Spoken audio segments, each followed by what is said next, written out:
Saudara-saudara yang dikasihi oleh Tuhan kita Yesus Kristus, pada minggu Seksagesima, tepatnya 7 Februari, kita akan membaca firman Tuhan apa yang tertulis dalam kitab Perjanjian Lama, Yesaya pasal yang ke-40, dimulai dari ayat yang ke-27 hingga ayat yang ke-31.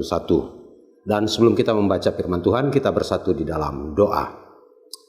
Bapa di dalam surga, Bapa yang maha baik, dalam kesempatan yang indah ini, firman-Mu akan kami dengar. Firman yang kami yakini berkuasa kiranya menguasai segenap kehidupan kami di dalam Kristus Yesus. Amin.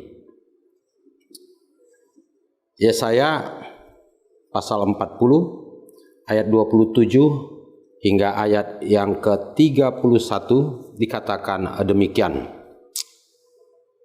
Mengapakah engkau berkata demikian, hai Yakub, dan berkata begini, hai Israel? Hidupku tersembunyi dari Tuhan dan hakku tidak diperhatikan Allahku. Tidakkah kau tahu dan tidakkah kau dengar? Tuhan ialah Allah yang kekal, yang menciptakan bumi dari ujung ke ujung. Ia tidak menjadi lelah dan tidak menjadi lesu. Tidak terduga pengertiannya. Dia memberikan kekuatan kepada yang lelah dan menambah semangat kepada yang tidak berdaya.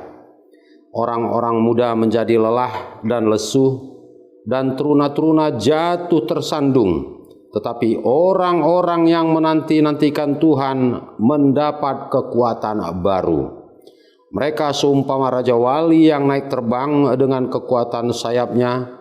Mereka berlari dan tidak menjadi lesu. Mereka berjalan dan tidak menjadi lelah. Shalom untuk kita. Saudara-saudara, nah kalau kita melihat dari perikop kita, Yesaya pasal 40 hingga 60 ini merupakan bagian kedua dari keseluruhan kitab Yesaya yang isinya menyangkut keselamatan untuk bangsa yang di dalam pembuangan. Nah, secara khusus dalam bacaan kita di sini diungkapkan bagaimana kekesalan, kekecewaan, bahkan mengungkapkan penderitaan yang dialami oleh umat Israel. Sehingga dalam mengungkapkan itu mereka cenderung untuk menyalahkan Tuhan. Seolah-olah mereka ini hampir berada dalam keputusasaan. Kalau orang Batak mengatakan mereka sudah berada dalam pandilian. Mereka tidak mengetahui siapa Allah yang sesungguhnya. Mereka seolah-olah mengatakan Allah itu sesuai dengan kerangka berpikir mereka. Mereka menuntut hak. Nah, ini ada kecenderungan orang yang cenderung untuk menuntut hak tanpa melakukan kewajiban. Ini boleh dikatakan kesewenang-wenangan, kesewenang-wenangan. Tapi kalau orang yang hanya melaksanakan kewajiban tanpa mendapatkan hak, itu boleh dikatakan penindasan. Saudara-saudara yang dikasihi oleh Tuhan kita Yesus Kristus, sesungguhnya bangsa Israel sulit memahami keberadaan Allah. Ini mungkin sangat dipengaruhi oleh latar belakang kehidupan mereka.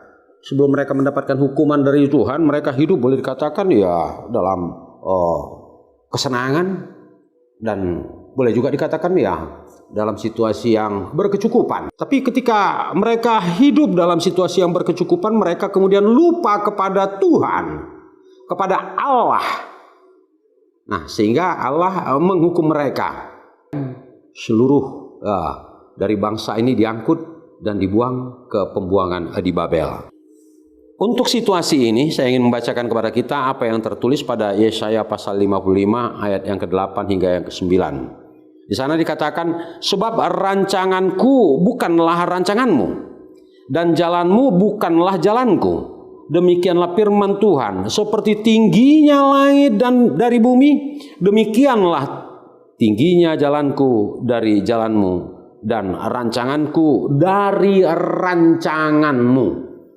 Apa yang ingin dikatakan dari firman ini? Nah, di sini pemahaman daripada umat Israel yaitu begitu rendah lah ya, begitu sempit tentang keberadaan Tuhan Allah. Mereka tidak mengetahui bagaimana sungguhnya rancangan Tuhan di dalam kehidupan mereka. Bagaimana sebenarnya pemikiran, jalan dan sesuatu yang dilakukan oleh Tuhan di dalam kehidupan mereka. Mereka merasa menderita, bahwa mereka diabaikan oleh Tuhan, tidak diperhatikan oleh Tuhan. Mengapa hidup kami seperti ini? Bukankah kami ini adalah bangsa pilihan Allah? Mungkin sama dengan situasi yang kita hadapi dalam situasi pandemi COVID-19 ini. Mengapa hal ini terjadi dalam kehidupan kami? Mengapa hal ini terjadi dalam kehidupan kita? Dan bahkan mungkin ada yang menyalahkan Tuhan.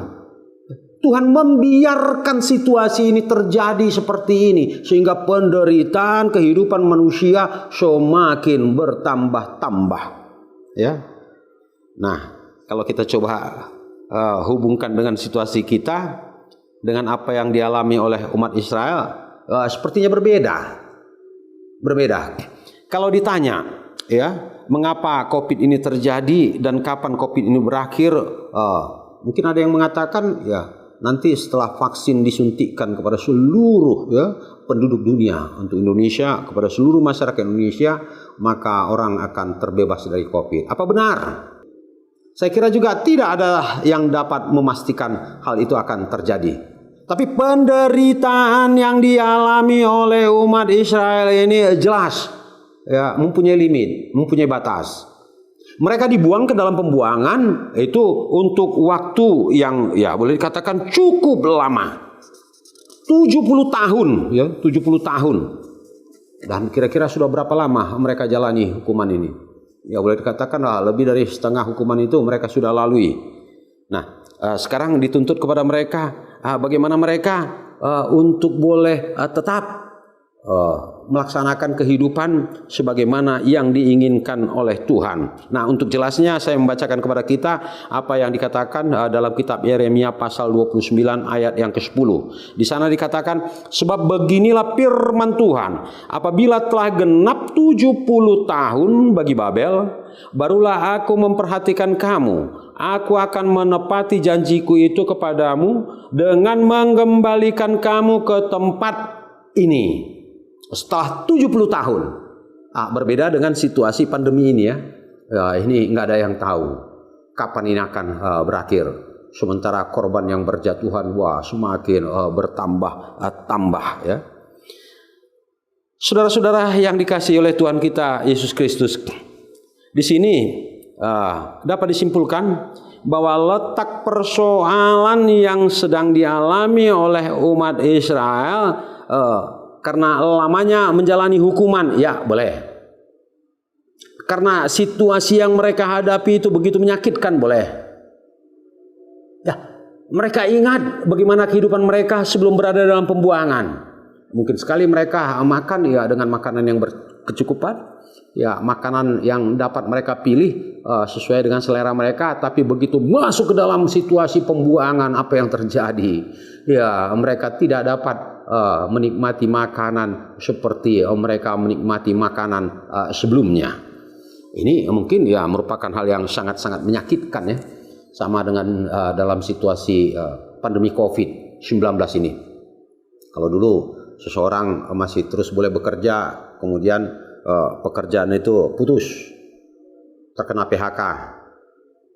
Kalau sebelumnya orang mempunyai mata pencarian yang begitu banyak, sekarang itu menjadi terbatas. Dan bahkan banyak orang-orang yang kemudian berkeluh kesah mengatakan sekarang saya hanya makan dari tabungan.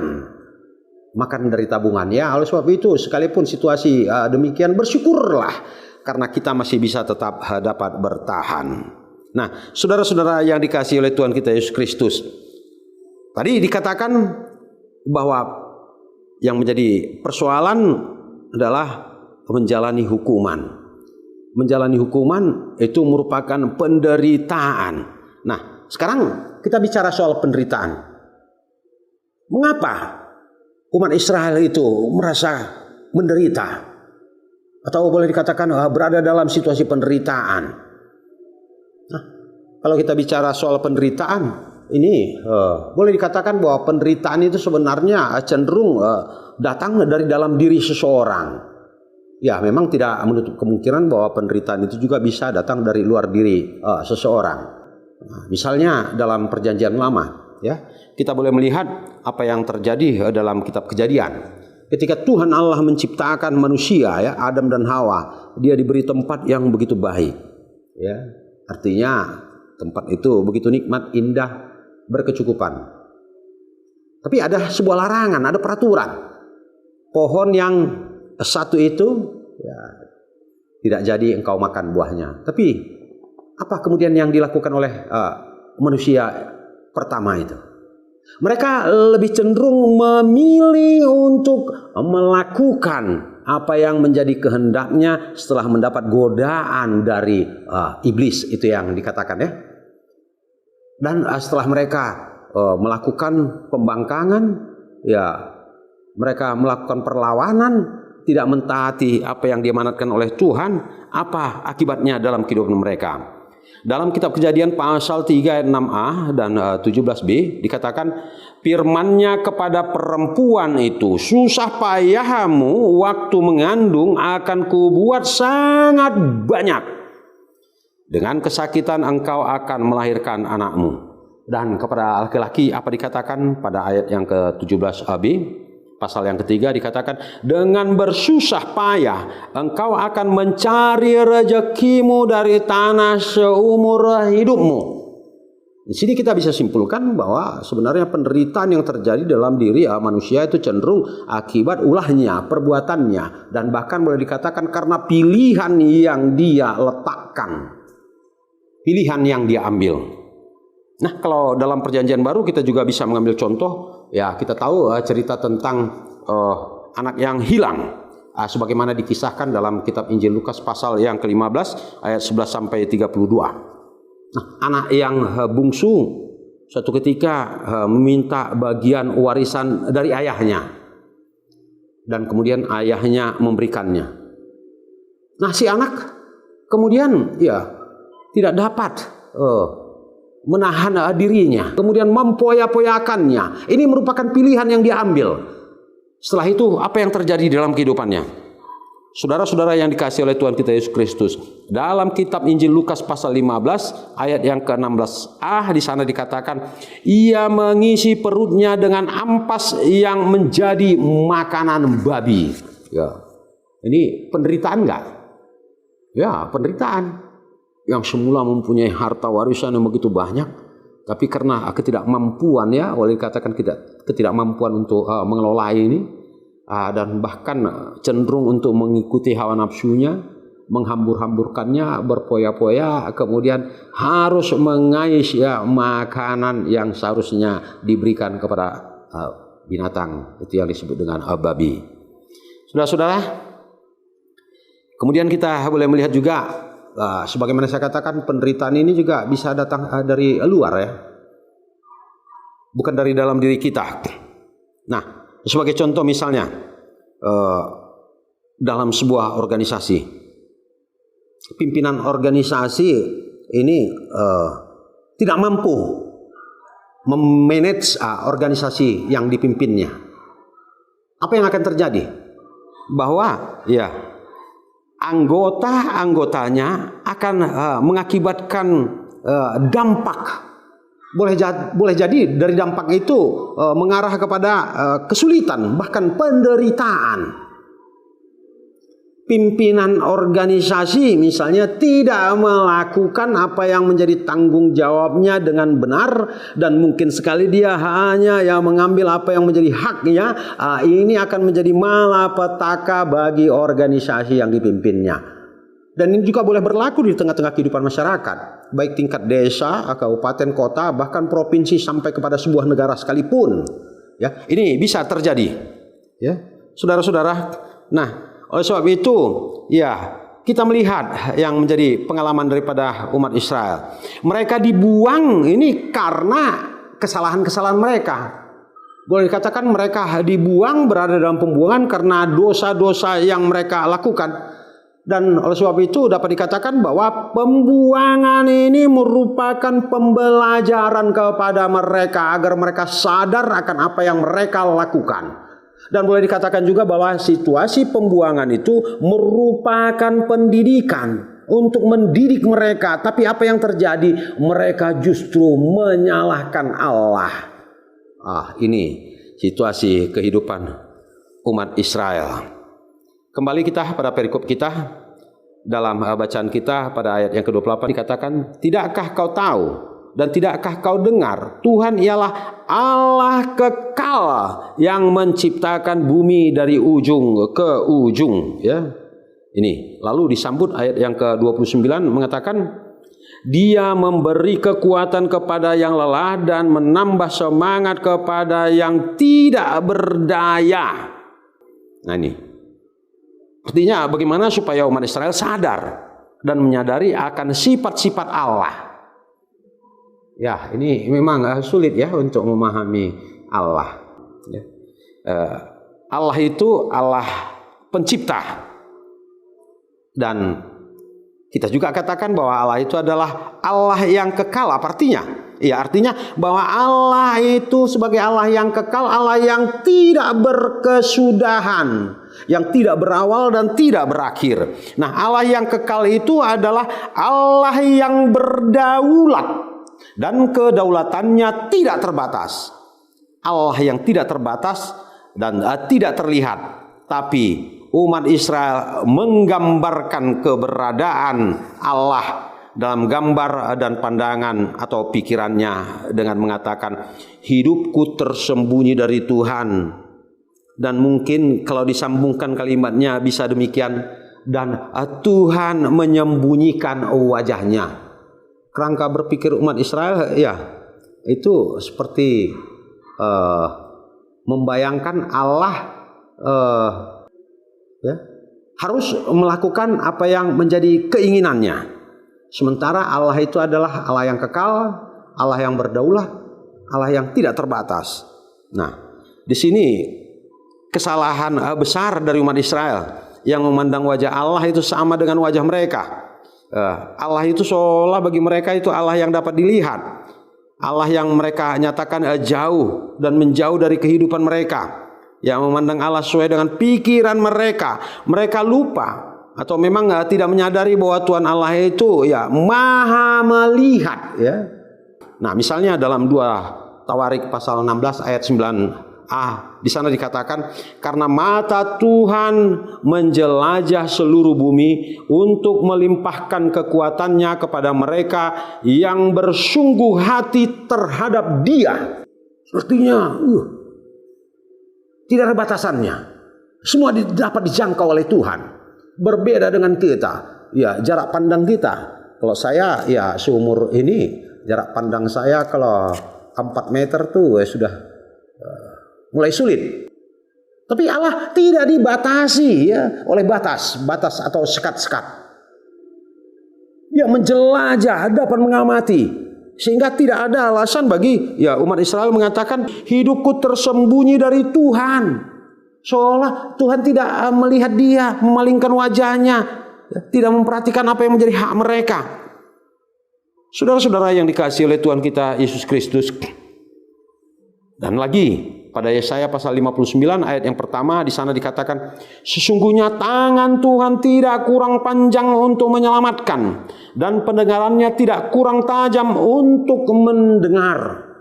Nah, kalau memahami tangan Allah seperti tangan kita misalnya, ini keliru.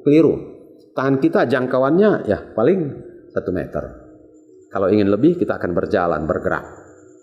Nah, kalau dikatakan bahwa tangan Tuhan itu tidak kurang panjang, artinya ini Allah yang maha menolong.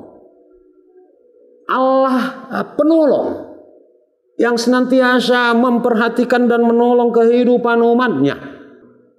Yang harus ada dalam diri mereka sebenarnya kesadaran. Sadarlah bahwa mereka sudah berdosa, ya, mendukakan hati Tuhan, tapi ya tetap juga masih menuntut sesuai dengan akal dan pikiran mereka, seolah-olah Tuhan itu tidak menolong mereka. Dan mereka mengeluh serta menginginkan bahwa Tuhan Allah itu harus ya menempatkan diri, dan Allah itu harus memperhatikan hak-hak mereka. Ya, perlu dicatat ya, tidak ada keharusan bagi Tuhan Allah. Tidak ada keharusan bagi Tuhan Allah. Keharusan itu sebenarnya ya merupakan bagian daripada kehidupan kita.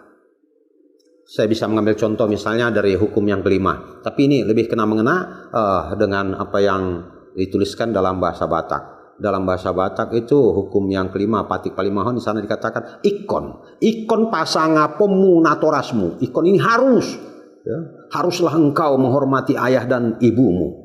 Wah, ini sepertinya tepat kalau dihubungkan dengan situasi keberadaan kita dengan Tuhan Allah. Bukan Allah yang harus memperhatikan kehidupan.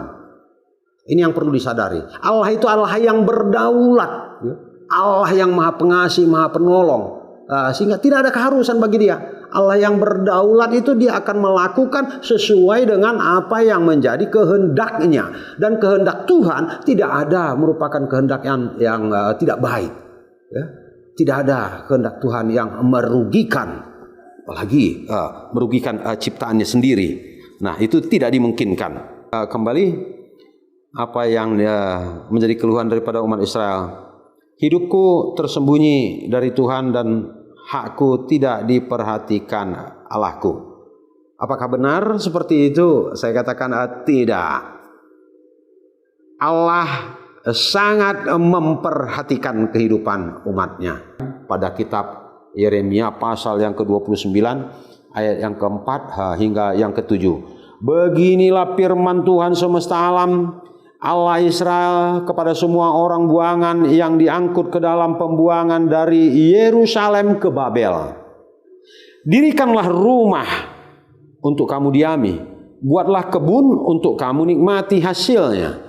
Ambillah istri untuk memperanakkan anak laki-laki dan perempuan. Ambilkanlah istri bagi anakmu laki-laki, dan carikanlah suami bagi anakmu perempuan, supaya mereka bertambah banyak dan jangan berkurang.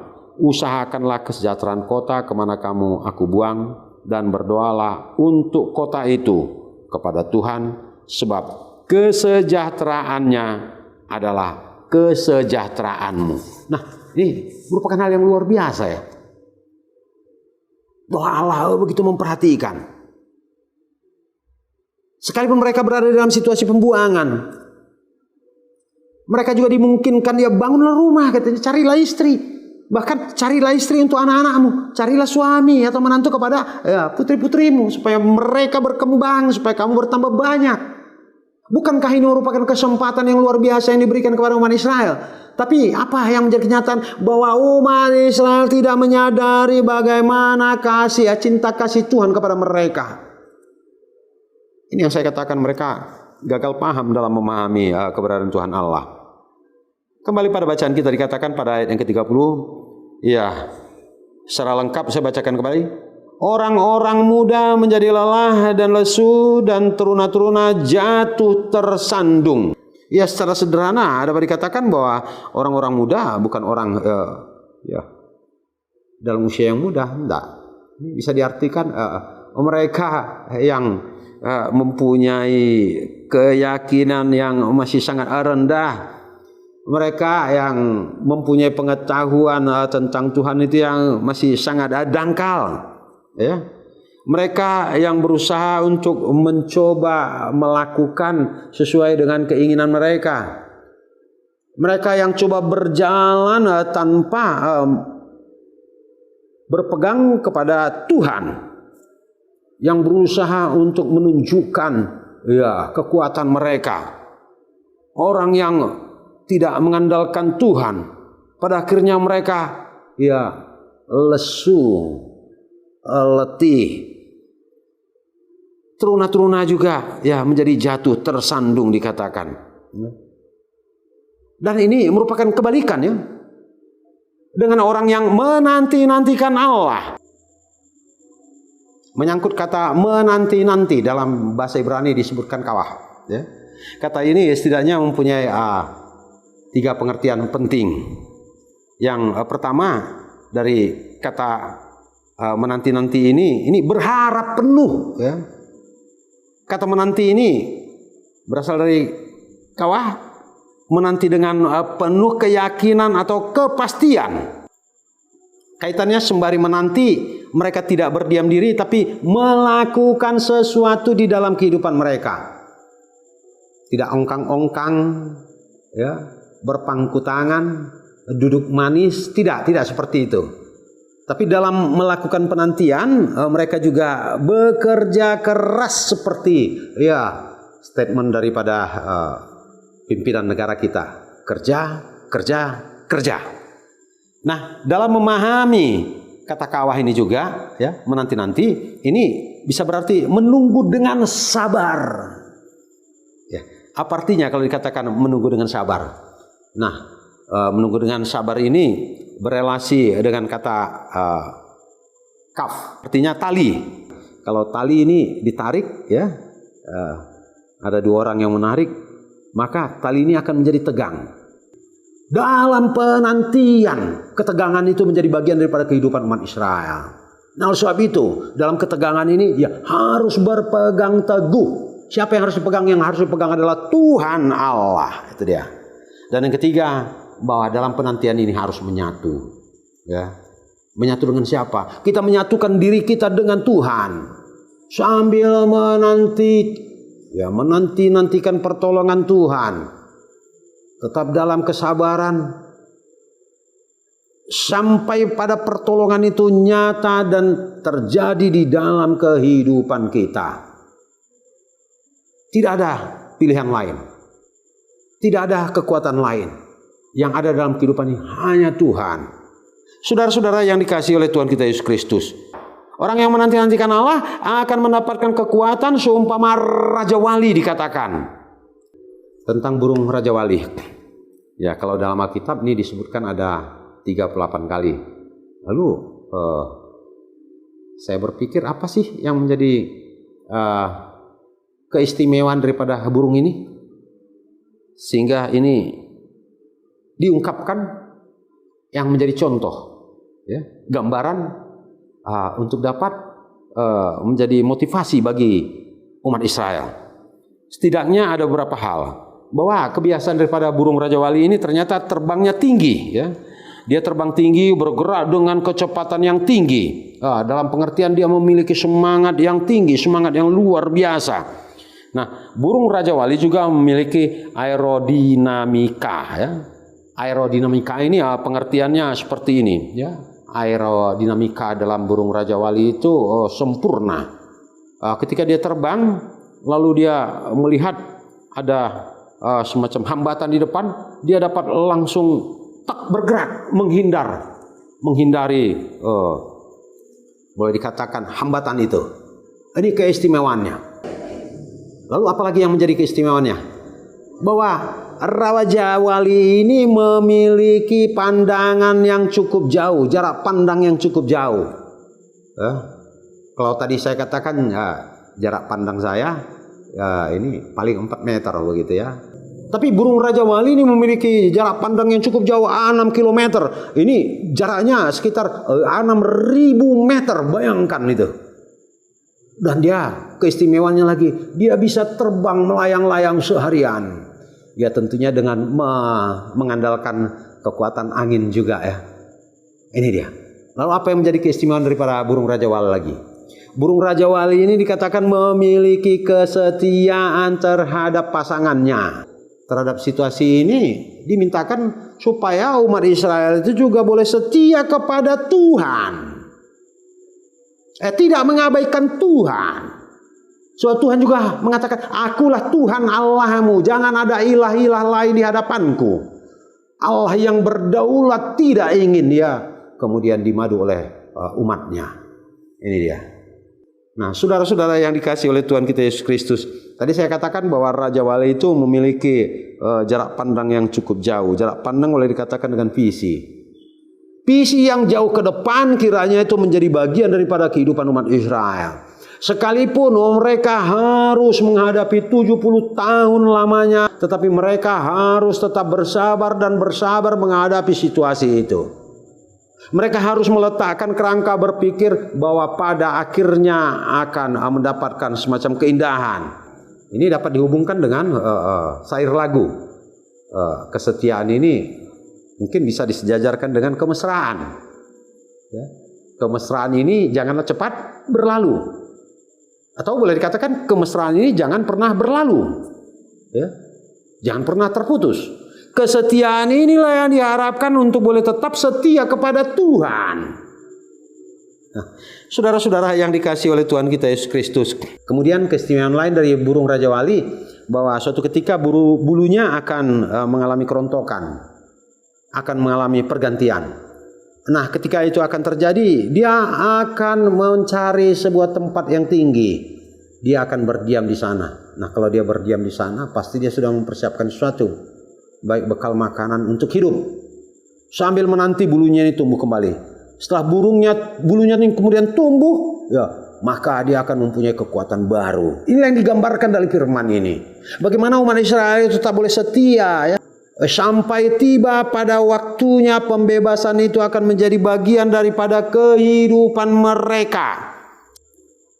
Dalam surat Paulus kepada jemaat di Roma pasal 8 ayat yang ke-28 dikatakan, kita tahu sekarang bahwa Allah turut bekerja dalam segala sesuatu untuk mendatangkan kebaikan bagi mereka yang mengasihi Dia. Ya. Artinya kalau dikenakan dengan situasi kehidupan umat Israel, Allah juga ikut dan turut bekerja dalam kehidupan mereka. Allah memperhatikan mereka. Sebagaimana yang diungkapkan oleh Yeremia tadi. Ya.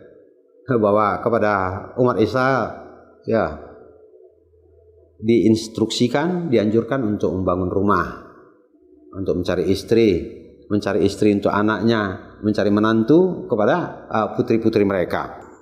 Saudara-saudara yang dikasihi oleh Tuhan kita Yesus Kristus, lalu kita coba menghubungkan dengan situasi kita. Apa yang kita nantikan saat sekarang ini?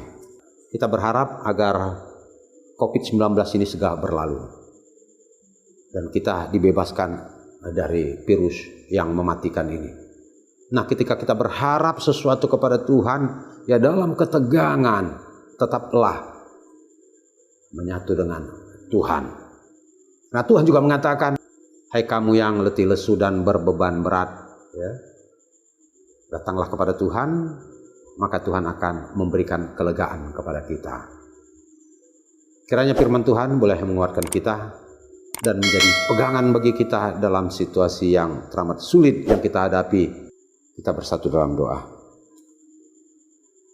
Terima kasih Tuhan, karena kami boleh mendengarkan firman.